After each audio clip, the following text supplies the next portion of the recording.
Assalamualaikum warahmatullahi wabarakatuh. Kali ini kita akan membahas statistik lagi, dan kita akan membuat ada namanya box plot, histogram, dot plot, dan satu lagi nanti namanya diagram pencar. Yang pertama, box plot adalah atau diagram kotak memiliki prinsip membagi data menjadi 4 kelompok yang berbeda yang dibatasi oleh kuartil atas atau Q3, kuartil bawah Q1, dan median Q2. Langkah-langkah membuat box plot itu yang pertama menentukan data terbesar dan nilai data terkecil, yang kedua menentukan nilai data kuartil Q1, Q2, dan Q3, lalu menggambar box plot. Contohnya, saya mengambil dari halaman 168 nomor 4. Diberikan data berikut, ada data dari 0 sampai 330. Buatlah box plotnya. Tadi cara pertama adalah menentukan nilai data terbesar dan nilai data terkecilnya. Nilai minimalnya atau terkecilnya 0, nilai maksimalnya adalah 330, nilai Q2-nya adalah, kita cari tengah-tengahnya,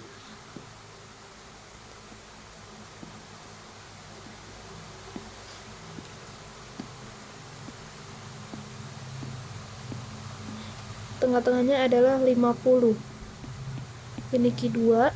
Q1-nya kita cari di antara 0 sampai 45, tengah-tengahnya adalah 15. Tuh. Q1-nya 15, Q3-nya cari tengah-tengah di antara 50 sampai 330. 50 didapat 110 Q3. Jadi Q2-nya 50, Q1-nya 15, dan Q3-nya adalah 110. Lalu kita bikin garis dari 0 sampai terakhir 330, lalu bikin angka. Boleh kelipatan, tapi kelipatannya harus tetap. Bisa kelipatan 10, 5, 15, atau mau lebih yang lebih besar lagi juga nggak apa-apa. Ini kan terkecilnya 0 dan terbesarnya 330. Bisa kita pakai kelipatan 30 nih. 0, 30, 60, 90, 120, 150, 180, 210, 240, 270, 300, dan terakhir 330. Lalu bikin titik di nilai minimal, nilai maksimal. Q2 50 berarti di antara sini, Q1 15 di antara sini, Q3-nya 110 berarti di sini. Lalu bikin kotak di antara Q1, Q2, dan Q3. Bikin kotak, bikin garis di Q2, lalu hubungin titik Q3 dengan nilai maksimal dan Q1 dengan nilai minimal. Selesai. Yang kedua, membuat histogram. Itu caranya, yang pertama menentukan jangkauan, yang kedua menentukan banyaknya kelas, dan yang terakhir menentukan panjang kelas. Jadi contohnya, saya ngambil dari halaman 169 nomor 7B. Diberikan berikut adalah data mengenai jumlah halaman dari 40 buku yang ada di sebuah rak buku. Pertama kita cari jangkauannya dulu. Jangkauan itu rumusnya nilai maksimal atau nilai yang terbesar dikurang sama nilai yang terkecil. Nilai terbesar itu 512 dan terkecil adalah 136. 512 kurang 136 itu 376. Sesudah menentukan jangkauan, menentukan banyaknya kelas. Banyak kelas rumusnya adalah 1 ditambah 3,3 dikali log n. N itu banyaknya data. Di sini datanya 40, jadi masukin log 40. Cara mencari di kalkulatornya, kalian cari dulu log 40, baru dikali 3,3, lalu baru ditambah 1. Jadi 1 ditambah 3,3 dikali, kita cari log 40,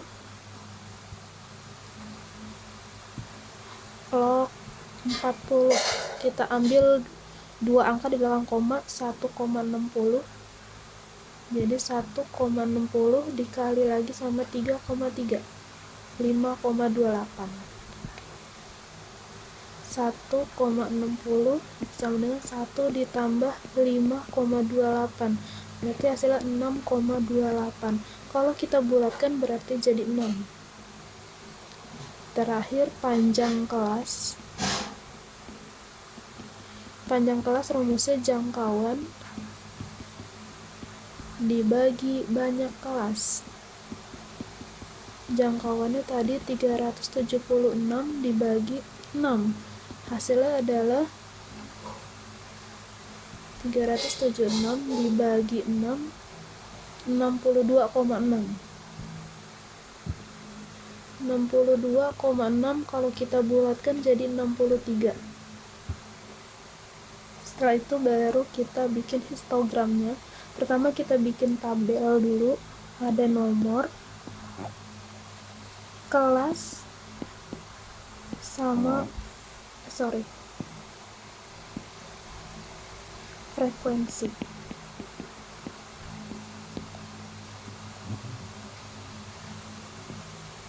Kita bikin 1 sampai 6.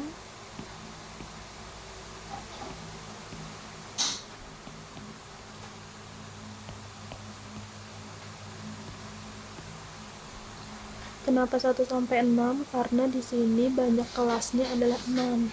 Nah, kelasnya dimulai dari angka yang paling kecil itu 136 sampai angka di sini kan banyak panjang kelasnya itu 63. Jadi satu kelas itu berisi 63 angka.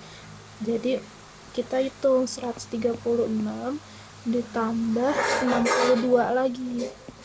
891 berarti 198. Kenapa ditambah 62 bukan ditambah 63? Karena 136-nya tuh ngikut.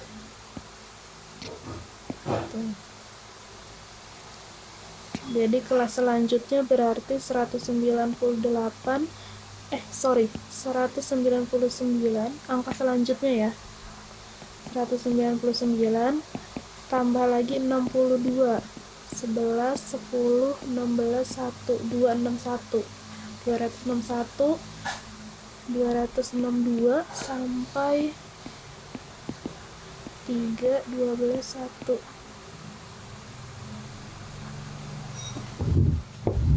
262 berarti 4 sampai 324. Jadi di sini 325 tambah 62 lagi 7, 8, 3.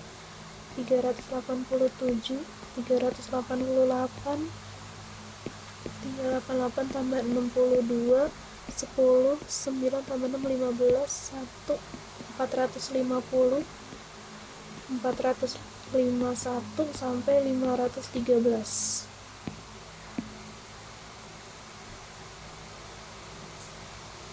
Nah, sekarang frekuensinya itu banyaknya data.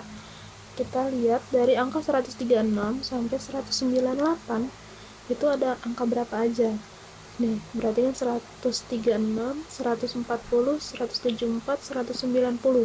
205 udah kelebihan, berarti udah tidak termasuk. Jadi frekuensinya adalah 4. Sekarang 199 sampai 261. 261 berarti nyampe sini, sampai 255 aja. 270 udah lewat, jadi 1, 2, 3, 4, 5, 6, 7, 8. 262 sampai 324. 324 berarti sampai sini. 1, 2, 3, 4, 5, 6, 7, 8. 325 sampai 387. Itu sampai sini. 1, 2, 3, 4, 5, 6, 7. 388 sampai 450. Ini 1, 2, 3, 4, 5, 6, 7, 8, 9, 10, 11. Yang terakhir berarti sisanya adalah 2. Lalu bikin histogramnya atau diagram batangnya. Di sini itu kalau di yang mendatarnya kita bikin dari batas bawah dikurang 0,5. Batas bawah tuh yang sebelah kiri 136, 199, 262, 325, 387, 451. Jadi di sini angkanya 135,5, 198,5, 261,5, 324,5, 387,5, 450,5, yang terakhir 512,5. Frekuensinya ada 2, 4, 7, 8, dan terakhir adalah 11, paling tinggi. Kita bikin diagram batangnya yang pertama itu frekuensinya 4, berarti sampai angka 4 sini. Yang kedua di 8 sampai sini. Kedua 8 lagi, sama, tarik lagi. 7 turun dikit. 11 naik lagi. Ini juga naik 11, lalu 2.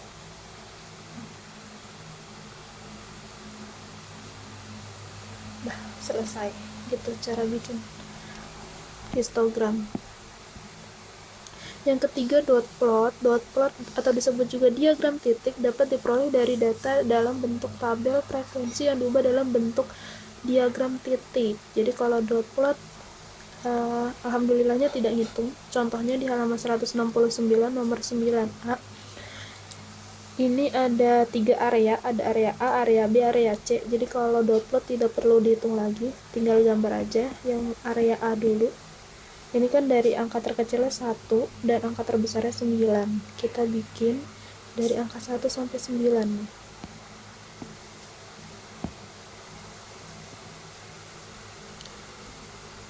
1,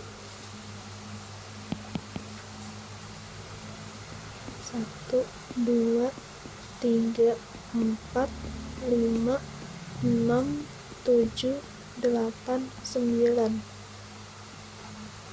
Paling banyak itu angka 3. Angka 3 itu ada 4, berarti frekuensinya paling banyak 4. 1, 2, 3, 4. Lalu bikin titik, angka 1-nya ada 1, berarti 1 titik aja. Angka 2-nya ada 2, berarti 2 titik. Angka 3-nya ada 4, berarti 4 titik. Angka 4-nya ada 1, 5-nya nggak ada, 6-nya nggak ada, 7-nya ada 1, 9-nya ada 1. Selesai. Kayak gitu. Lagi, area B. Area B paling kecil 1 dan paling besar 4, berarti kita bikin dari 1 sampai 4 aja. 1, 2, 3, 4.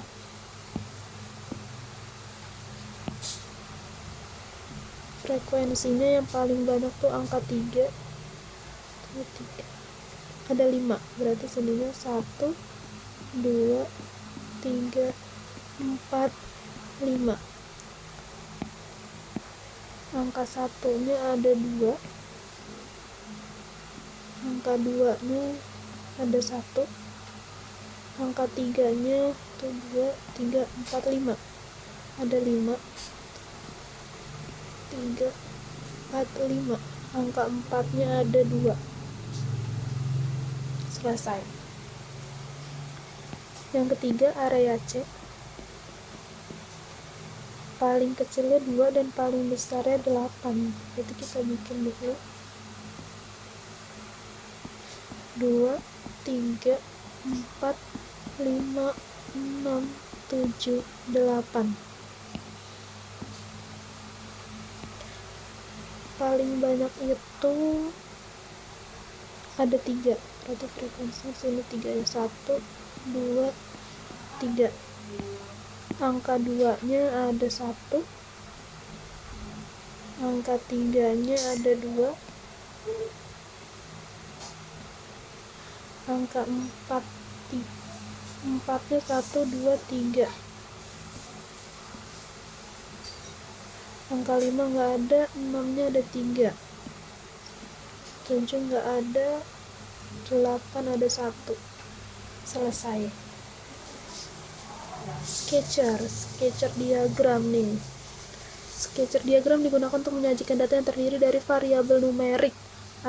Setiap pasangan tersebut digambarkan dengan sebuah titik pada diagram Kartesius. X merupakan variabel bebas atau variabel independen, yaitu variabel yang memberikan pengaruh terhadap variabel lain.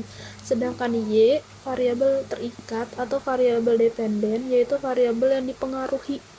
Jadi kalau X-nya itu variabel yang memberikan pengaruh, dan variabel yang Y itu variabel yang dipengaruhinya.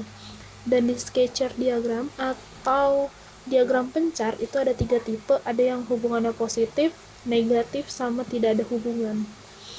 Di sini bisa terlihat jelas kalau positif dia makin naik, kalau negatif dia makin turun, kalau tidak ada hubungan dia ngacak.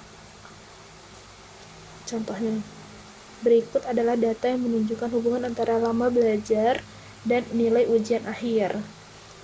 Lama belajar sama nilai ujian.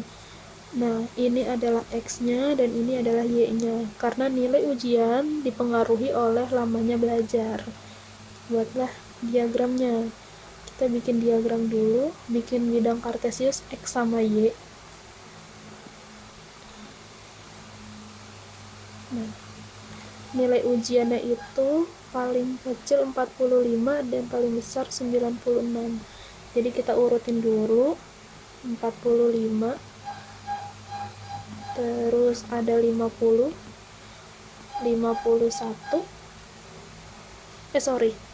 kebalik. X itu yang sini sumbu X, ini sumbu Y. Jadi X itu yang ini, itu dari angka 1 sampai terbesarnya 8, berarti sini 1, 2, 3, 4, 5, 6, 7, 8. Dan Y nya pertama itu 45, 50, 51, lalu ada 65, lalu 72, terus 90, 80 dulu, 80, 90, dan terakhir 96. Kita bikin titik. Kalau